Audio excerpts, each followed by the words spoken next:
Friends, welcome to our channel. ఈరోజు మా పిల్లలు మమ్మీ ఎగ్ నూడిల్స్ చేయమని చెప్పారు. ఎగ్ నూడిల్స్ అయితే చేస్తున్నా. దానికి స్టవ్ వెలిగించేసి వాటర్ అయితే పోసుకున్నాను కొన్ని. ఇప్పుడు నూడిల్స్ చూపిస్తున్నాను చూడండి. కొన్ని నూడిల్స్ చేస్తున్నా ఇద్దరికి.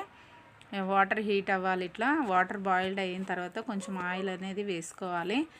ఆయిల్ ఎందుకు వేసుకోవడం అంటే నూడిల్స్ అనేటివి ఒకదానికొకటి అంటుకోకుండా విడివిడిగా అవుతాయి ఆయిల్ వేస్తే. ఈ వాటర్ అయితే హీట్ అయిపోయినాయి. ఇప్పుడు నూడిల్స్ వేసుకుందాము. ఈ విధంగా నూడిల్స్ అయితే వేసుకోవాలి. వేసుకున్న తర్వాత ఎక్కువ బాయిల్డ్ అయితే అవ్వద్దు, ఎక్కువ కుక్ చేయొద్దు, మెత్తగా అయిపోతాయి. మీడియంలో ఉడకబెట్టుకోవాలి నూడిల్స్ అనేటివి. ఇప్పుడైతే ఉడికినాయి చూడండి. వాటర్ అయితే తీసేసుకుందాము.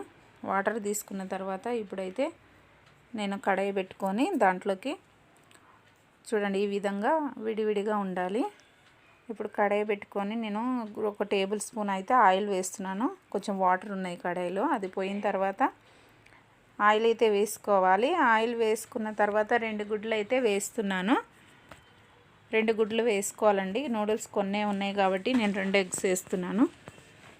2 వేసిన తర్వాత ఒక చిటికెడు ఉప్పు కూడా వేసుకోవాలి. దీంట్లో చిటికెడు ఉప్పు వేసుకొని ఇట్లా కలుపుకోవాలి.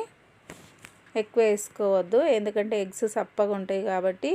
కొంచెమే సాల్ట్ వేసాను, చిటికెడంతా.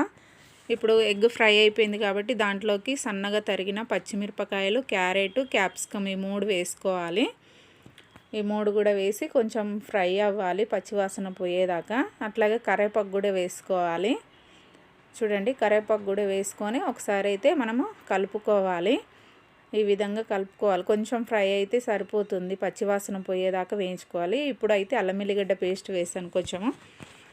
ఇది కూడా పచ్చివాసన పోయేదాకా వేసుకోవాలి. వేయించుకున్న తర్వాత ఇప్పుడైతే నూడిల్స్ వేసుకుందాం. దీంట్లో నూడిల్స్ వేసుకొని దాంట్లోకి కారము, ఉప్పు వేసుకోవాలి. 1 చెంచా కారము. ఆల్రెడీ పచ్చిమిర్చి వేసాం కాబట్టి కొంచెం తక్కువగానే వేసుకోవాలి. ఎక్కువ తినేవాళ్ళు కొంచెం ఎక్కువగానే వేసుకోవాలి. సాల్ట్ వేసుకున్న తర్వాత ఇప్పుడు నేను నూడిల్స్ మసాలా అయితే వేసుకున్నాను చూడండి. దాని తర్వాత కొత్తిమీర కూడా వేసుకోవాలి. వేసుకున్న తర్వాత ఇప్పుడు ఇలా కలుపుకోవాలన్నమాట. బాగా కలుపుకోవాలి. అంత కారం, ఉప్పు నూడిల్స్కి పట్టేలాగా కలుపుకోవాలి. అంతేనండి, ఎంతో ఈజీగా ఫాస్ట్గా అయిపోతుంది.